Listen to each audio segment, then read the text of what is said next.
बोल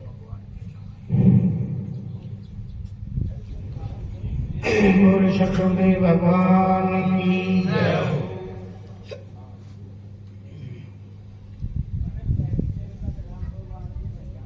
बातें से हम और सभी को सत्संग मिल लगे। दिनों से कोई बहुत दिनों से लगे हुए हैं, कोई अभी भी नहीं लगे हैं, लेकिन दिन भी बीतने के बाद में भी वो स्थिति नजर आती है जो पहले थी। इसका क्या कारण हो सकता है? सत्संग का तो प्रभाव होता है, परिवर्तन आ जाता है, लेकिन फिर भी परिवर्तन नहीं।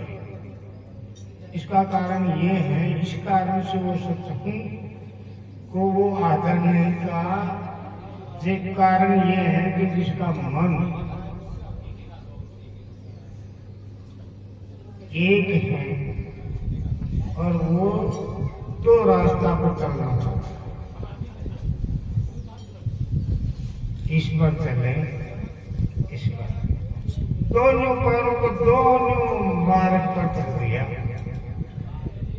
अब चलना होगा कि वहीं फंस गया। क्यों? इनको छोड़े, ये छोड़ा नहीं जाता, क्यों? ये भी प्यारा है। अब यहाँ भी जाना जरूरी है, तो इस पर चलते ये छूटता है, इस पर चलते ये छूटता है।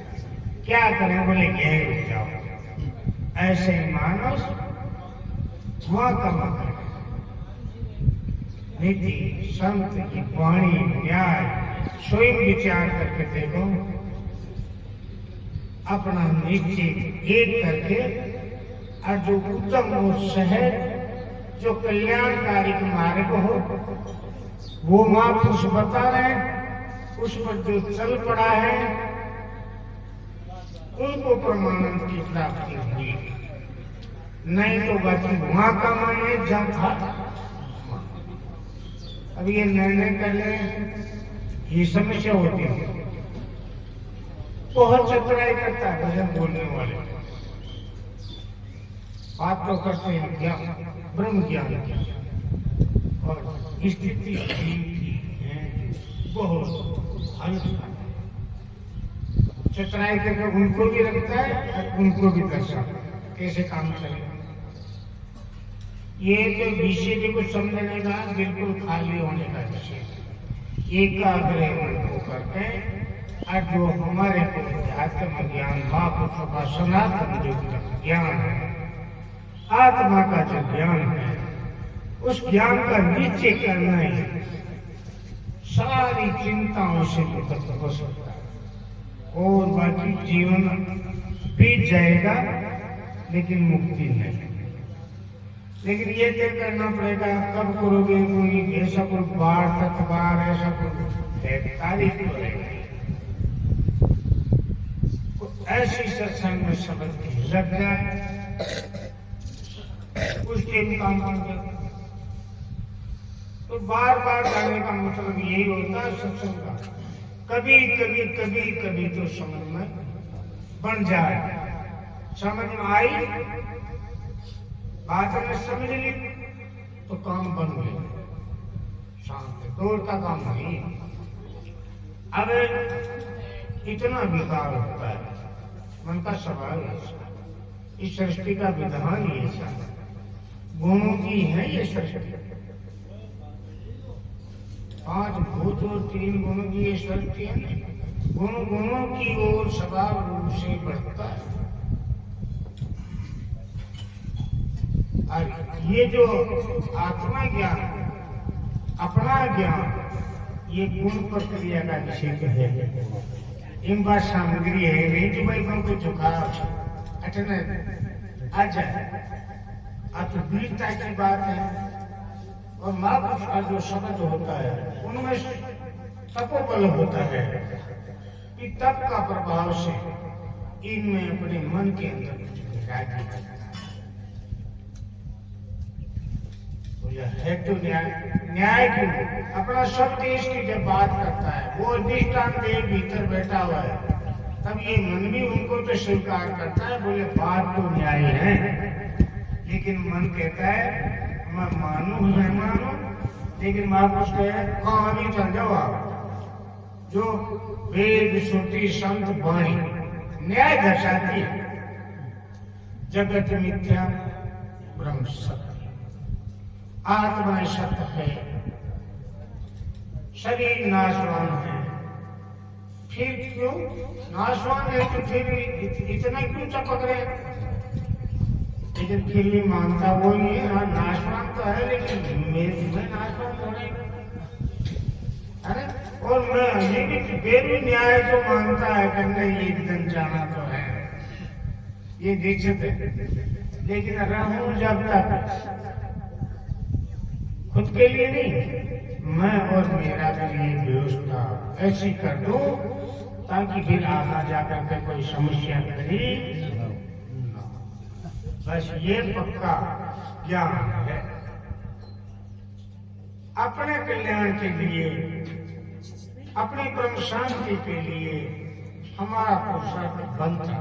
क्यों नहीं बनता है? हमारा मन करता है, हमारा मन इधर सृष्टि की ओर जा रहा है, भौतिक शरीर हमारी, ऐसा मान लो हमारी बुद्धि देव बुद्धि। अब देव बुद्धि से हटने के लिए ज्ञान और वैराग्य, क्यों पक्षी दोपहर के बगैर तो उड़ता है नहीं, उड़ जाए, ज्ञान जरूरी है। और जो ज्ञान समझ आएगा तो राग रहित का नाम वैराग्य होता है, और राग मट गया तो फिर द्वेष कहीं को, फिर प्रेम भी कहीं को, न तो राग न द्वेष, उसका नाम है वैराग्य। तो फिर ऐसा देखा जाए तो वो मानो तो मर गया। वैराग्य में क्या स्थिति होती? न तो कोई की अच्छी बात सुने, न किसी की बुरी सुने, सुन लिया तो उसके फर्क ही नहीं पड़ता। जीवन मुक्त का विशेषण आता है, न तो हर्ष होता है न कोई शोक होता है। बताओ कैसी मुक्ति? अब वो स्थिति होती है तो उसमें विचार लगाना पड़ेगा, क्यों विवेक तो सबके अंदर है। हाँ ये बात जरूर है, कोई काम में ले लेता है और कोई नहीं लेता है, उनके लिए कोई उपाय है नहीं।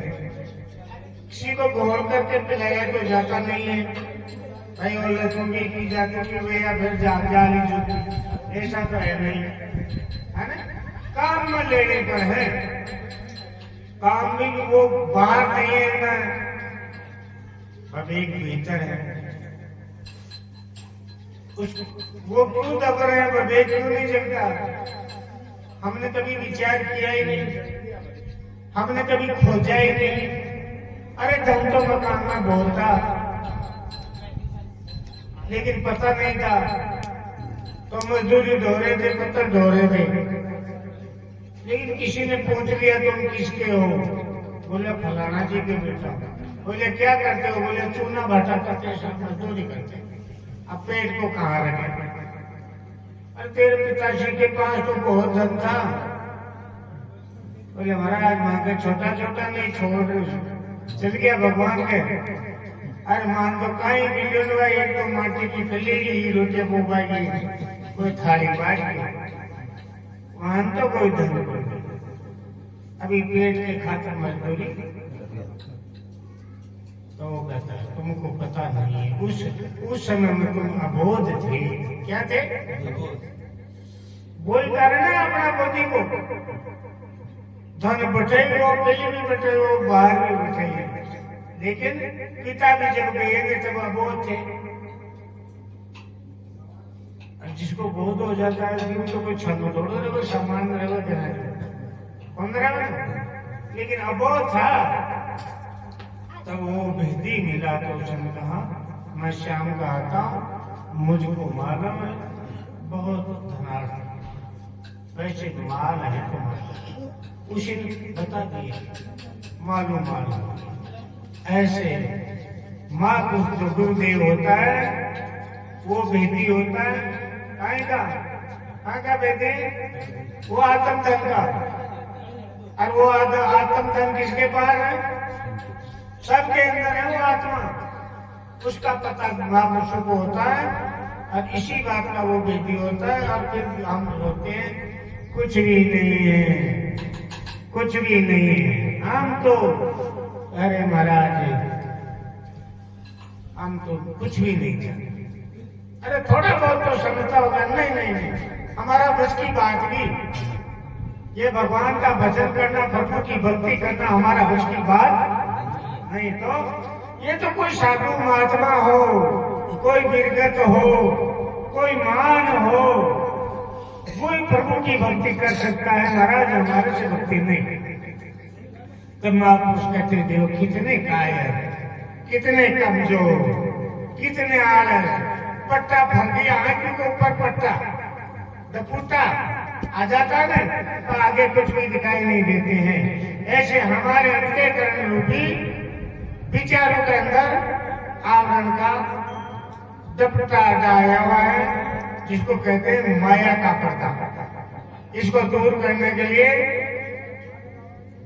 आवरण नहीं है, इसी को हटाता है महापुरुष। और है तो झुका ही, अगर होता नहीं आत्मदेव इसके अंदर नहीं होता तो गुरु महाराज ने तो यार देता है। आवरण के विषय भूत होकर के अपने आप को भूल करके और भिखारी जीव भाव को भिखारी कहते हैं, रो रो करके मरते और फिर आशंका दे रहे। अरे भैया बेटा पतंग हमारी मुक्ति तो करा दीजिए। बोले दादा आप और बेटो भी बोल पूछा दादा तो पहले तू क्यों नहीं करती?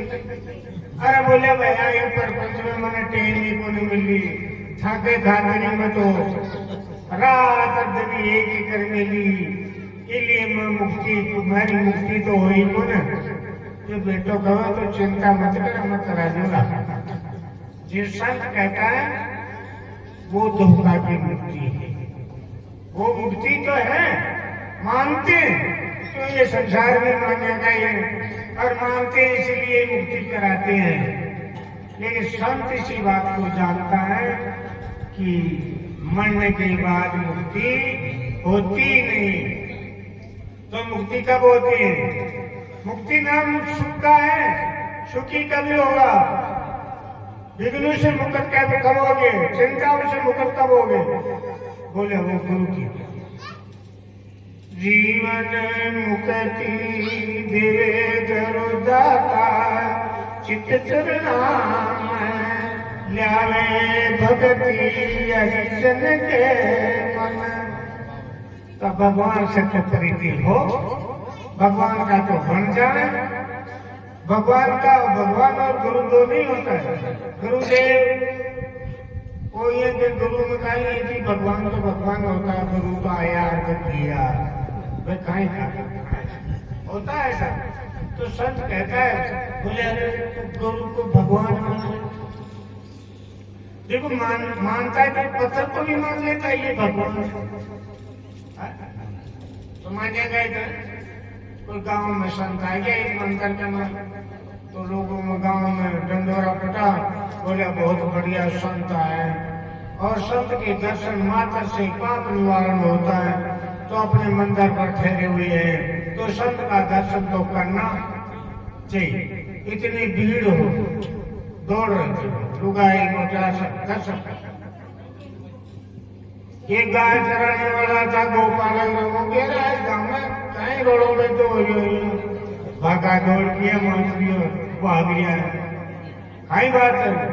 अरे बोले ठाकुर जी का मंदिर के ऊपर संत भगवान आएगा महान ऋषि का दर्शन के लिए। अरे बोले भाई देवे कहीं है ये तो बताओ। एक तो दर्शन मात्र से काम हुआ है, अदला बदली भाई दर्शन करा गुरु जी ने कुछ दिया। बोले हाँ देवे बोले अरे बोले भगवान से मिला हुआ संत तो भगवान से मिला क्योंकि भाई मैंने गाय छेड़ दी, आपा भी बड़ा थोड़ा चला तो आपा नहीं मिला दी तो बड़ी वो भाग्य तो जल्दी थी, जो कोई को धक्का दिया, कोई को खूनी दी, सब क्या अरे बोले भाई मैं गाय छीन गाय बहुत भूखी है, मैं पहले दर्शन मैं करूंगा, भगवान का दर्शन आप मैं लूंगा, पहले मेरे को जाना। चलो पहुंच गए। बोले महाराज आपका दर्शन तो कर लिया, लेकिन हमें भगवान का दर्शन करा दो। कहाँ है वो तुम्हारा भगवान? जो आपसे जिस भगवान का तुम भजन करते हो, जिस भगवान से आप मिले हुए हो, वो भगवान मुझको भी दर्शन ला। पूरा गमा हो रही संत भगवान से मिला मैं, संत भगवान से मिला मैं। तो बोले महाराज मन मिला के करो। अब संत के बाद भी तो पंडो किए छोटा मोटा खटे लगो में क्या अभी ने कमरा में है कैसे वो मिलाओ। ठाकुर जी का बहुत बाटा बढ़िया, ठाकुर जी के अंटर बहुत महादेव जी की भी नटिया भाग्या पता नहीं गोड़ गोड़ बाटा है तो कहीं कहीं में। अब रामलीला में उस संत ने उठा करके दे दिया, बोले ये ले भगवान। बोले भगवान राम, बोले मैंने कह दिया ये भगवान। बोले वो कहीं को, बोले भाई ये मानुष्य तभी भगत बनता है, भगवान की सेवा करने से भगत बनता है। भक्ति क्रिया के बिना तो भगत होता ही नहीं। क्या हो जाए? इसकी सेवा करो। बोले महाराज बताओ किया किया करो। बोले सुबह नुआ दो, चौका लगा करके अलमारी में धर दो, बढ़िया एक अगरबत्ती जला दो, लेकिन ये काम करो। बोले महाराज जो भगवती को भगवान के मुझे चीजों कहीं मिल जाए वो भी हम जाओ।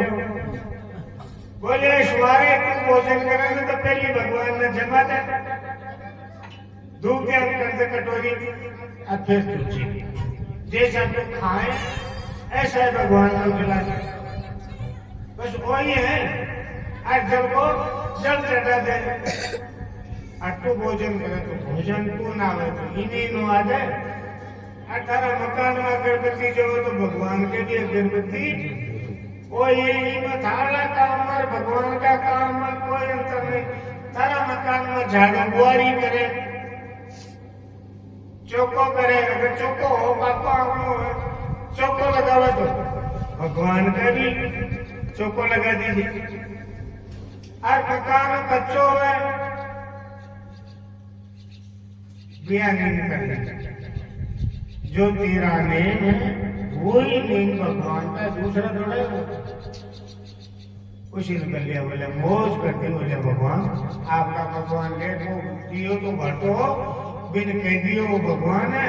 और वो कर ले चाल मारा भगवान, ले चाल मारा भगवान के चुपो चो चुपो को दे सामने साल में घर दियो। अब घराल क्यों ले हो के लिए उगा दे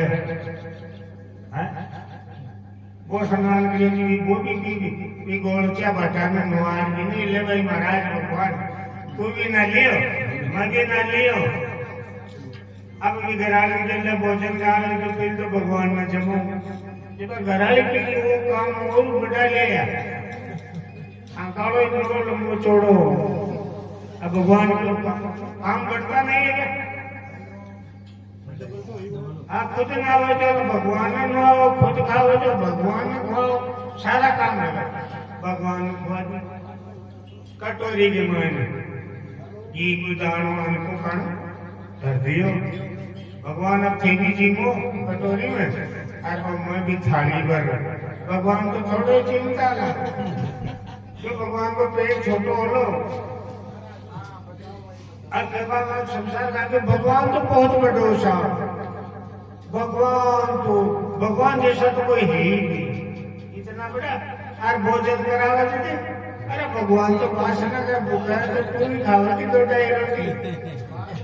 फिर वो बड़ो तो भी आकार बड़ो है ने तो भी को आर भी बड़ो होना चाहिए, लेकिन ऐसा विचार नहीं करता है। दुनिया को जो कह देता है उसी को ही मान लेता। अब यहाँ पढ़ते संत जीता है ज्ञान और भगत। और संसार जीती है विवेक रहित ज्ञान। अब इस संसार में जीवन जीना चाहिए विवेक के द्वारा। चाहे कहाँ भी हो, चाहे कोई भी कार्य हो, एक तो विवेक से जीता है, उनका जीवन शांति से सुख से जीता है। वो विचलित नहीं होता, वो ठिकाई नहीं होती, वो किसी के झूठ पागल का पटक जाल में नहीं फंसता। क्यों? संत की बातें सुन करके, सत्संग की बातें सुन करके उलझन से सुलझ जाता है। क्यों सत्संग तो सुलझ जाती है? इसलिए कहा है, अरे माने शाश्वत नरे के चमन दाना का बूंदे उलझन सुलझावे मारे मने शाश्वत। क्यों कि ये जीव बार बार जन्म होता नरक में तो होता है। जना आपको हुई ने वो कोई फूल में बनायो, बाटा का बनायो, गर्भ के अंदर तो मल मूत्र है, वो नरक द्वारा है। चाहे किसी भी योनि में जन्म लो, चाहे पशु पक्षी के लो, चाहे मानुष के जन्म लो, चाहे किसी भी योनि में 84 जारी हो, लेकिन जन्म की उत्पत्ति कहाँ होती है? नरक, मल मूत्र। तो वो गुरु महाराज भी नरक से ना तो घूम सके, नहीं तो जन्मो और मरो। जन्म भी होगा कर्मों के अनुसार। आप मत मान लो कि आप मानुष है, आप पाचा मानुष बना, ये नहीं। क्यों? मानुष परम भोगी है, कर्म करने की प्रेरणा है, वो पावर मानुष के पास ही है। ऊंचे नीचे, अच्छे और बुरे, शुभ अशुभ कर्म मानुष करता है। अर्जी को डंडनी मानुष नहीं मिले।